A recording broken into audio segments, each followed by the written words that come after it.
You might think that you've had the worst teacher. Maybe you received a bad grade unfairly. Maybe they hate you for no good reason. Maybe they make their tests unnecessarily hard because, I don't know, they hate their students. But let me just know that your stories have nothing on the story that graced my Instagram DMs just a couple days ago and that I am telling today. Let's call the subscriber in the story. Let's call him Steven. Anyways, right? So this all happened when Steven was in his senior year of high school.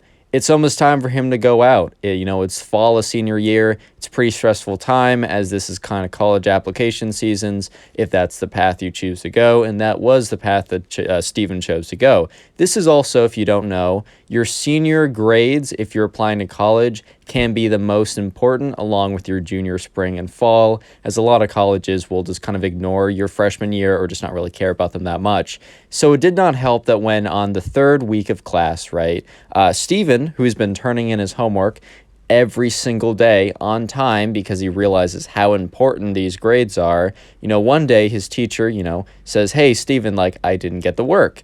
And Steven distinctly remembers doing the work, handing it in, and just doing the work and handing it in. He distinctly remembers doing it, but he's thinking that it's either I don't know, maybe he really did forget and he's having some hallucinations or something. Maybe the teacher just misplaced it. And instead of having a big fight with the teacher, Steven says, "All right, I can do it again. It's not a big deal, even though I do believe I did hand it in, but it's fine. I'll do it again." It was kind of it was not that big of an assignment. I think it was just writing notes on a chapter they were assigned to read. So Steven does the work again, hands it in, no big problem.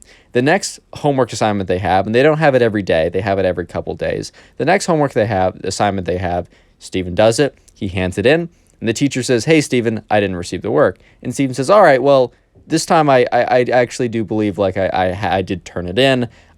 This happened before, and I don't think look, there's obviously something going on that isn't just me not doing the work and turning it in." And the teacher looks at Steven and says, "Steven, you didn't do the work. Do it again, or you're getting an F on that assignment." Steven is understandably not a happy camper, but at this point there's only so much he can do, and next time when he does the work and he goes to turn it in, he looks at the teacher, we're just going to call him Mr. Davenport. That's the last name I use for every teacher. I'm not that creative. He looks at Mr. Davenport straight in the eyes and hands it in and says, here is my work. You see me handing it in. And Mr. Davenport says, "Yeah, Steven, why are you acting weird?" And Steven's like, "Okay." So I turned it in. The next day rolls around, Mr. Davenport pulls up to Steven's desk, and he's like, "Steven, this is the third time in a row you've not turned in the homework." And Steven just looks at him like, "Yesterday, I came up to you, I looked you in the eyes, and I asked you if you noticed, this is the homework I'm turning in." And Mr. Davenport said, "Steven, I don't recall this. Don't lie to me. Lying is it's a big offense at the school. You could get in a ton of trouble. Redo the work." At this point, Steven was like, "All right, this is not malpractice. This is not just being an idiot on either side, on either party. This is legitimately coming from my soul, right? He's doing this on purpose. This is not a joke anymore." And Steven starts to realize, because this continues, Steven actually just when he does his homework, he does it twice, and he keeps a copy for himself, because 70% of the time, sometimes Mr. Davenport just accepts it. 70% of the time, Mr. Davenport asks him to do it again because he didn't hand it in or whatever. So he just makes another copy every single time he does the work. And Steven is noticing that this guy is not a good teacher. In fact, it's not just Steven that he's messing with. He's messing with a lot of other kids in the class, and they're talking to Steven about it, and Steven's telling them about his experience, and this all kind of starts to accumulate until one day they really do believe that Mr. Davenport went way too far with his trolling / being a jerk. So one day, a girl in Steven's class, and in Mr. Davenport's class, I guess, came in and, went up to his kind of to the front desk, but not to the front desk, but where he sat at his little desk. And it was, she wasn't speaking super loud, but since Steven sat kind of closer to the front of the class, he was able to overhear what happened. And also, most of the front row was able to overhear what happened. Basically, right, The girl explains to Mr. Davenport that recently her uncle just like passed away and that they were having a funeral and that she had to be gone Thursday and Friday to fly over and get to the funeral on Friday, but she'd be back Monday, and just asking what work are they going to need to do? What does she need to do to make up for this? A very reasonable request. I mean, someone in the family died and they have to go away for only 2 days. Sometimes you have to go, people go away for weeks at a time when this happens, understandably, right? And Mr. Davenport looks her straight in the eyes and says, this funeral, it's very convenient that it's not on a weekend.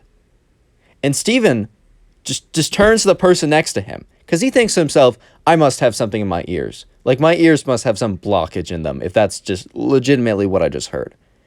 And, when Stephen looks at the person next to him, this guy, let's call him Ben, his mouth is just wide open because Ben also heard what Stephen just heard. Eventually, right, Mr. Davenport says, all right, fine, whatever. Like, this is what we're doing. I'll give you the assignments. Like, just get them to me as soon as you come back Monday. And, yeah, just goes back and sit down. And, the girl does. At this point, Stephen, he's beyond pissed at this point because he's been, like, his patience for Mr. Davenport, it's been zero for a while because Mr. Davenport has been intentionally trolling with them, which is pretty messed up. Because, it's senior year, this is where grades really matter, and you're making the kid do twice as much work, right? And he's been messing with other kids. I wasn't given specific examples, but just assume other kind of like things along the lines of this messing with them because Mr. Davenport was like bored or something, right? But this kind of like goes a little bit too far because this girl, who's a pretty sensitive girl apparently, she had a family member die, and she had a request, just like, I need to go and like to the funeral.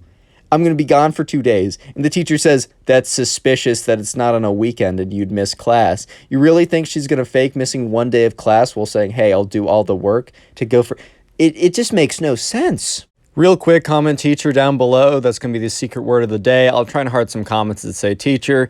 Anyways, right, Stephen has had enough. So he gathers, he talks to his other classmates. And after talking to about 2 or 3 other ones, he kind of gauges that the rest of the class is also really pissed off. So what he does, right, he goes and he gets together. He kind of like makes a big group chat on some messaging site, iMessage, Snapchat. It doesn't really matter.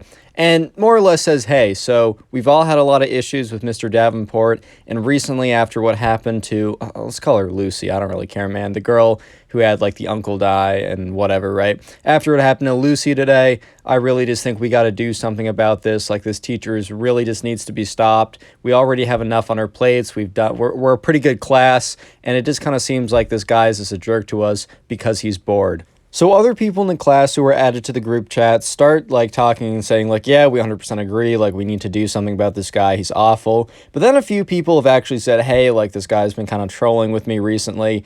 And, I reported him and the reports have really gone nowhere, or at least nothing public has happened. Like, maybe he got a talking to or something behind the scenes, but it really seems like everything that's been going on has been a slap on the wrist. You guys, audience, might be thinking, Connor, this teacher sucks, but my teacher was worse. Well, the story isn't over, man. I'm about to explain why he is actually the worst teacher of all time. So Stephen was on his phone, kind of like reading the messages in the group chat and starting to feel a little bit discouraged because, he's reading the fact that other people have spoken up about this teacher before. And then he gets a private message from a girl, let's just call her Kate. I'm just thinking of random names at this point. So Kate, swipes up, or doesn't swipe up, but messages Stephen privately and says, hey, like, can I have your number? Like, okay, maybe this wasn't on iMessage because she asked him for his number. This was probably on Snapchat. So she says, hey, can I have your number? I need to call you about what's going on. Something pretty personal, pretty private, but I think might be really important to what we're talking about. So Stephen, who's now very interested because he's like, oh, wow, this, like, I have no idea what this could be, gives Kate his number and, receives a call from a random number, picks it up. And he said, hey, is this Kate? And Kate says, yes, this is me. And then Kate goes on to drop probably one of the biggest bombshells of all time. Stephen was completely slack-jawed, emotionless, wide-eyed by the end of this story. Let me tell you what Kate told him. This girl explained to Stephen that she, for the last couple months, because, she started this before the school year even began, she's been having an illegal relationship with Mr. Davenport. And she says that, she's been noticing what's been going on, and, she's realized that Mr. Davenport is pretty manipulative. He's like probably like a psychopath or whatever. And that she's also at the same time of realizing how much of like a butt, this guy is, and, all the stuff he's been doing to people.